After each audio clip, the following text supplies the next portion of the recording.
안녕하세요. 오늘은 데이터베이스의 개념에 대해서 알아보겠습니다. 특히 그 중에서도 데이터의 관리 방식, 기존의 데이터 처리 방식의 문제점과 데이터베이스 방식을 비교해 보도록 하겠습니다. 오늘날 이제 일상에서 여러분들은 많은 데이터를 사실 생성시키고 있습니다. 모바일 기기뿐만 아니라 PC를 통해서 웹을 접속한다든가 SNS에 글을 올린다든가 어떤 형태로든지 여러분들은 데이터베이스에 접촉하고 있으며 이렇게 방대한 데이터가 매일 생성되고 있는데 이런 데이터를 적절히 체계하고 관리해서 조직이 필요로 하는 정보를 적시에 공급할 수 있는 것이 바로 기업에 있어서는 굉장히 중요한 경쟁력을 좌우하는 그런 역할이 되겠습니다. 자, 데이터 관리 방식부터 먼저 살펴보겠습니다. 데이터 관리 방식은 크게 두 가지의 개념으로 볼 수 있을 것 같습니다. 하나는 섬의 개념과 또 다른 하나는 분자 구조의 개념입니다.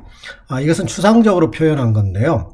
여기 그림에 있듯이 우리가 섬의 개념이라고 했을 때 이렇게 서로 떨어져 있는 여러 섬들이 존재할 수 있겠죠. 이런 섬들은 서로 고립되어 있기 때문에 서로 간에 커뮤니케이션을 하는 데는 상당히 어려움이 있을 수 있습니다. 그런 이유 때문에 만약에 이쪽에 데이터가 저장이 되어 있고 또 다른 이쪽에 데이터가 저장이 되어 있다면 이 데이터들을 통합해서 뭔가 새로운 정보를 끄집어내는데 굉장히 어려움이 많습니다. 그 다음에 또 하나는 지금 여기에 이제 제가 좀 어떤 삐뚤삐뚤한 이런 모양으로 해안선 모양으로 표시를 했지만 이건 어떤 데이터의 구조가 비구조적이어서 서로 이쪽에서 부르는 데이터와 이쪽에서 부르는 데이터가 동일한 데이터지만 서로 다른 이름으로 사용되고 있다든가 동일한 제품에 대해서 서로 다른 코드를 사용하고 있다든가 서로 환경이 다르기 때문에 직접 데이터에 접근한다 하더라도 실제로 사용하기 굉장히 어려운 경우들이 많습니다. 이런 것들을 섬의 개념이라고 표현을 해봤고요. 반대 개념으로는 뭔가 표준화되어 있는 여기 동그란 모습처럼 표준화되어 있는 이런 모습으로 모든 데이터가 서로 연결되어 있는 구조. 그래서 그것을 분자 구조라고 이야기를 했습니다. 이렇게 만들기 위해서는 처음부터 구조를 계획해야 되고 효율적인 구조가 되도록 만들어야 됩니다. 그래서 이 두 가지 개념이 서로 대립되는데 전통적인 데이터는 사실 이런 섬의 개념으로 관리되어 왔다면 데이터베이스는 이런 분자 구조의 개념이라고 생각하면 되겠습니다. 그럼 그 섬의 방식으로 존재하던 기존 데이터 처리 방식의 문제점은 무엇인지 알아보도록 하겠습니다.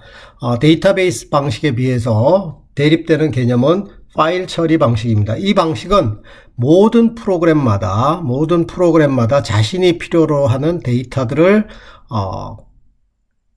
파일에서 액세스할 수 있도록 가지고 있어야 됩니다. 그 얘기는 무슨 얘기냐면 예를 들어서 매출 처리 프로그램에서도 제품이 필요하고 배달 상황 프로그램에서도 제품이 필요하고 생산 현황 프로그램에서도 제품에 대한 데이터가 필요하다면 이 제품에 대한 내용은 조직 내에 한 번만 저장되는 게 아니라 여기에서처럼 3번 저장되게 됩니다. 이런 3번 저장되게 되는 것의 가장 큰 문제는 단순한 데이터의 중복이 아닙니다. 데이터의 중복보다 더 큰 문제는 데이터가 불일치한다는 문제점입니다. 데이터가 불일치. 예를 들어 보겠습니다. 어느 고객이 이사를 가서 영업부에 전화를 해서 자기의 주소를 바꿔달라 라고 요청을 했다고 쳐봅시다. 그럼 영업부서에서는 그 전화를 받고 자기들의 처리 프로그램을 통해서 고객의 주소를 바꿔놨습니다. 그렇지만 이렇게 바뀐 고객의 주소가 자동으로 배달 상황 프로그램에 있는 창고에 있는 고객 파일을 갱신해 주지는 않습니다. 그 얘기는 영업부 직원이 창고에 연락을 해서 어느 고객의 주소를 바꿔주세요 라고 요청을 해서 그것이 정상적으로 수정이 되었을 때만 이 파일이 업데이트 되게 됩니다. 만약에 영업부 직원이 잊어버리고 연락을 하지 않았다든가 아니면 아예 영업부 직원이 다른데 고객의 데이터가 있다는 것을 인지조차 못해서 바꾸지 못한다면 이 데이터 둘 사이에는 불일치가 발생하고 실제로 고객은 주소를 바꿔달라고 요청했지만 고객에게 배달되는 제품은 이전 주소로 배달될 가능성이 있는 것이죠. 그렇기 때문에 데이터의 중복은 그 자체의 문제도 있지만 그보다 더 큰 문제는 데이터가 불일치한다는 데 문제가 있습니다. 그래서 나중에 보면 알겠지만 데이터베이스는 어떻게 하든지 가능하면 데이터를 중복해서 저장하지 않고 한 번만 저장해서 모든 필요한 프로그램이나 사람들이 같이 쓰게 하는 것이 중요한 개념입니다. 그 다음에 앞에서 섬의 개념에서 이야기했듯이 이게 다 하나의 섬들입니다. 하나의 섬들 또는 사일로라고 이야기를 하기도 하는데요. 서로 단절된 벽이 있어서 이쪽 부서의 데이터와 이쪽 부서의 데이터와 이쪽 부서의 데이터들이 서로 연결되기가 굉장히 어렵기 때문에 통합된 정보를 취득하는데 쉽지 않습니다.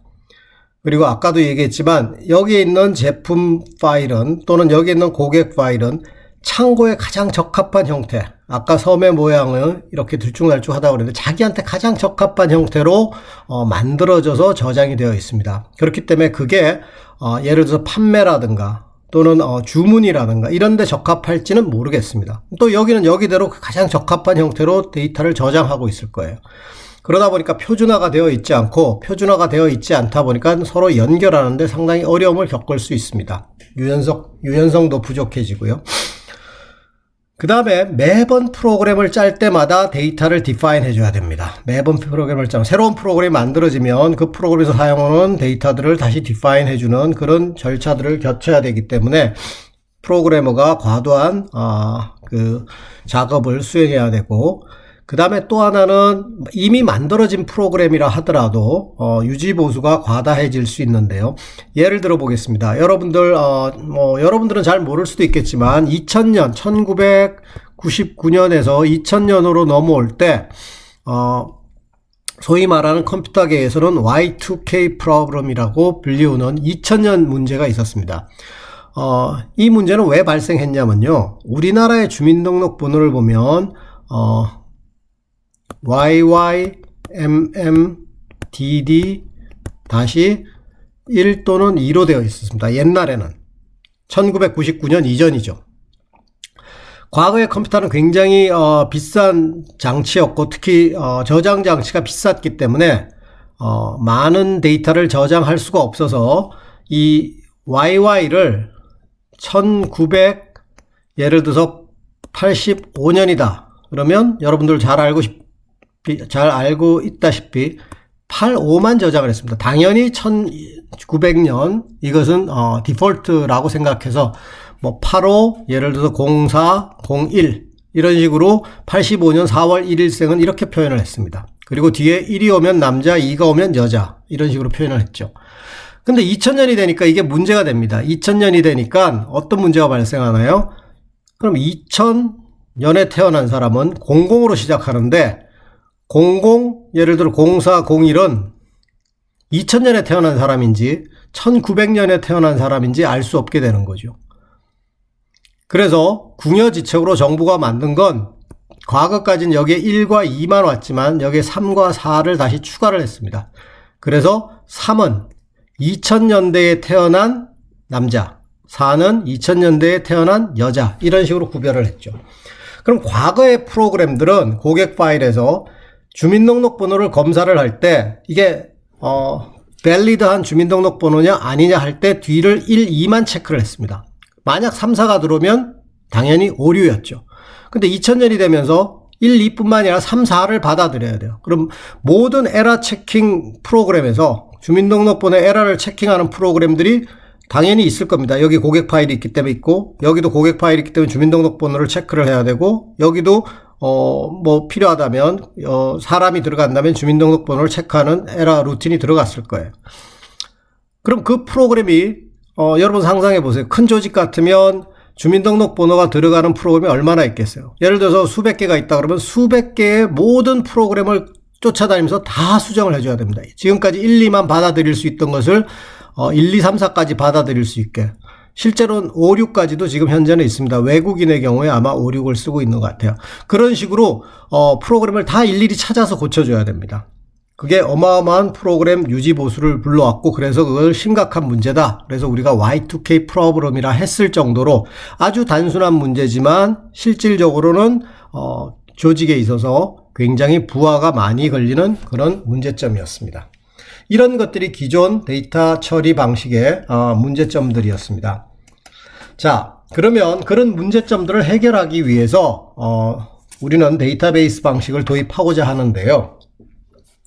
데이터베이스라는 것은 우선 여러 사용자의 정보 욕구를 충족시키기 위해 서로 관련 있는 데이터를 최소한의 중복으로 통합을 한 데이터의 집합체다, 이렇게 이야기를 할 수 있겠습니다. 그래서 어떻게 보면 데이터베이스는 어느 특정인을 위한 것이 아니라 조직에 있는 모든 사용자들을 위한 것들입니다. 그래서 그 조직의 사용자라는 건 뭐 사용자 1, 사용자 2 이런 식으로 사용자들이 있을 수도 있고, 또는 그 사용자가 사용하는 프로그램이 될 수도 있겠습니다. 응용 프로그램 1, 응용 프로그램 2 이런 식으로 프로그램들이 있을 수 있겠죠. 그러면 각자 자기가 필요로 하는 데이터는 다 조금씩 다를 겁니다. 경우에 따라 많이 다를 수도 있을 거예요. 예를 들어서 교수가 학생들을 지도할 때 필요한 데이터가 있다고 생각해 봅시다. 그렇다면 학생의 전공이라든가 학년이라든가 뭐 그 학생의 성적이라든가 이런 것들이 중요한 것들이 되겠죠. 근데 만약에 우리 학교의 보건소에서 여러분들의 데이터를 들여다본다면 여러분의 성적을 알 필요도 없고 사실 여러분의 혈액형이라든가 키라든가 몸무게가 중요하겠죠. 그렇지만 교수가 여러분의 키라든가 몸무게를 알 필요는 없습니다. 그런 식으로 각자 필요로 하는 데이터들이 다 다를 수 있습니다. 근데 그 중에는 같이 봐야 되는 데이터들도 있을 수 있겠죠. 예를 들어서 보건소에서도 여러분들의 학번을 알아야 된다든가, 그럼 학번 같은 정보는 교수도 알아야 되지만 보건소도 알아야 되는 그런 공통된 정보들이 될 겁니다.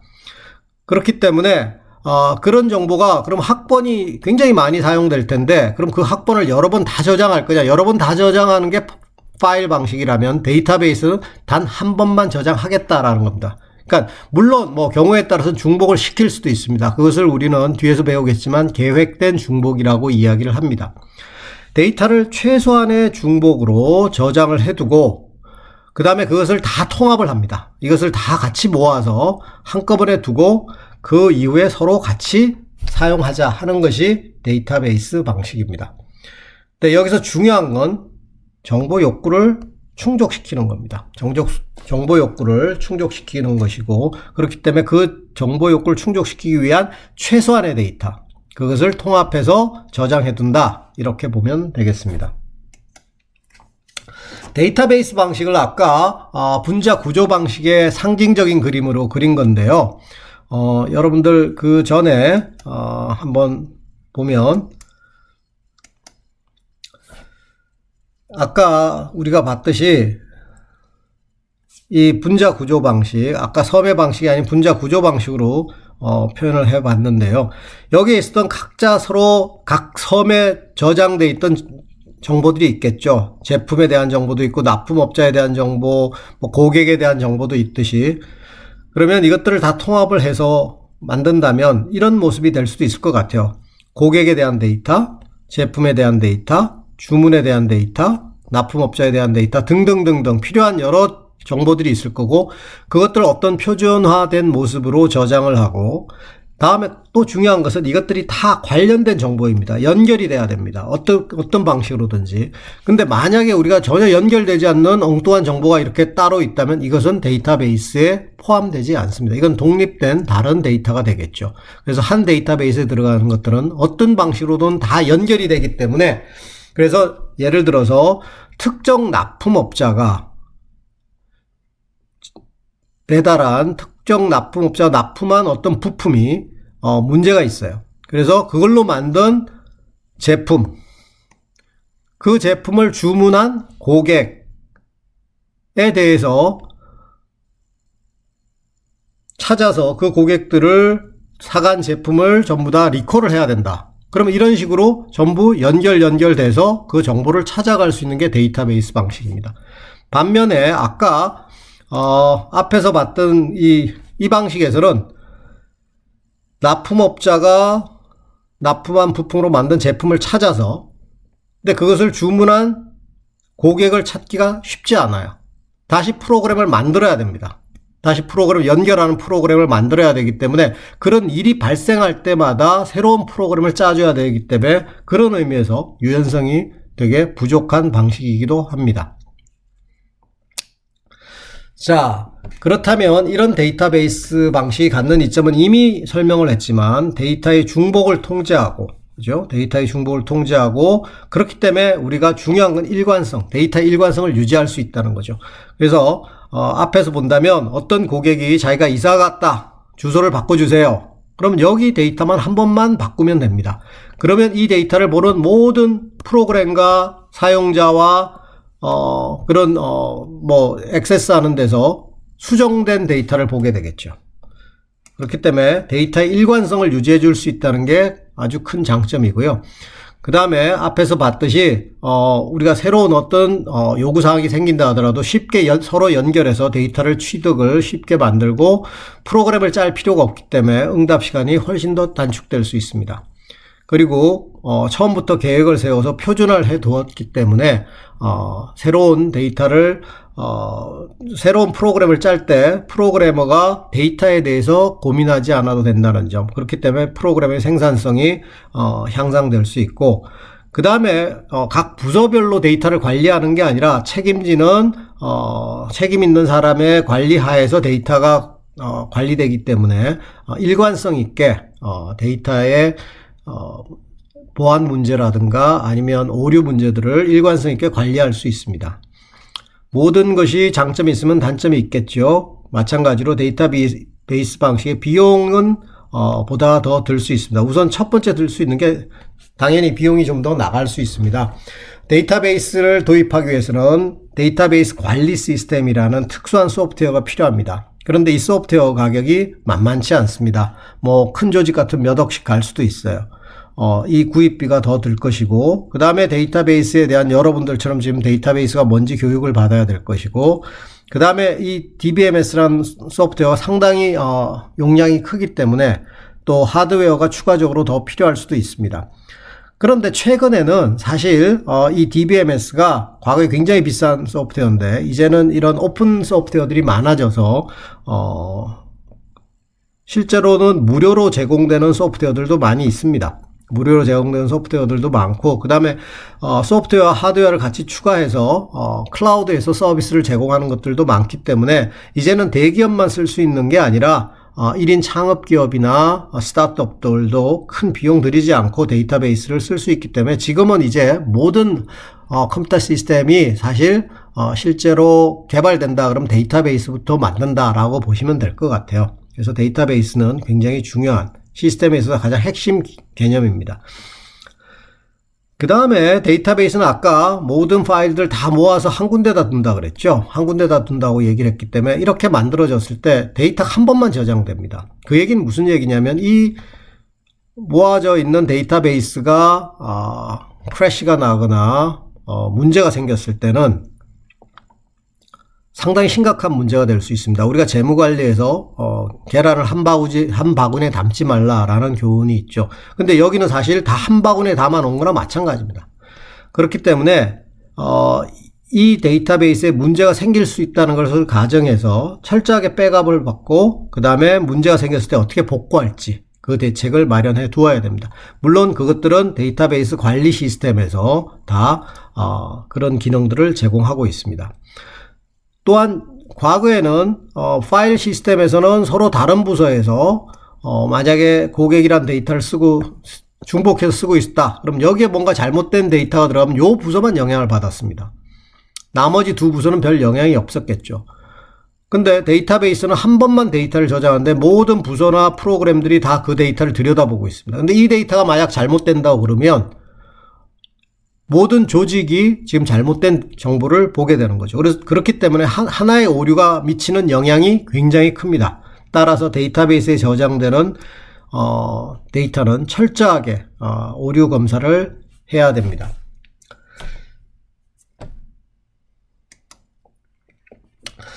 아까 우리가 이제 만약 데이터베이스 시스템을 사용하게 된다면 구성 요소로는 뭐 데이터 그 자체가 있겠죠. 데이터라는 건 있는 그대로의 사실을 이야기하는데 이것들을 의사결정에 도움을 줄 수 있는 형태로 가공된 것을 우리는 정보라고 합니다. 그래서 사실 실제로 데이터베이스에 기본적으로 들어가는 것은 정보가 들어가는 게 아니라 데이터가 들어가고 있는 그대로의 사실이 들어가게 됐고, 그걸 우리가 여하히 가공하느냐에 따라서 정보로 변환될 것입니다. 그 다음에 제가 말씀드렸던 앞에서 말씀은 DBMS라는 소프트웨어가 필요하고, 그 다음에 이런 소프트웨어가 복잡하기 때문에 이것을 돌릴 수 있는 하드웨어도 추가적으로 필요할 겁니다. 그리고 앞에서 얘기했듯이 이런 데이터들을 관리할 데이터베이스 관리인, DBA라고 하죠. 데이터베이스 어드미니스트레이터라는 관리인도 필요하고, 좀 더 큰 조직에서는 데이터베이스 레벨이 아닌 조직 레벨에서 데이터를 어떻게 디파인하고 구조화하고 데이터의 오너가 누군지, 그런 데이터를 누가 관리해야 되는지 등등을 디파인해주는 데이터 관리인이 있을 수 있겠습니다. 그리고 실제로 시스템을 개발하는 응용 시스템 개발자, 그리고 최종 사용자, 이렇게 구성되겠습니다. 네, 여기까지 이번 동영상은 강의를 마치도록 하겠습니다.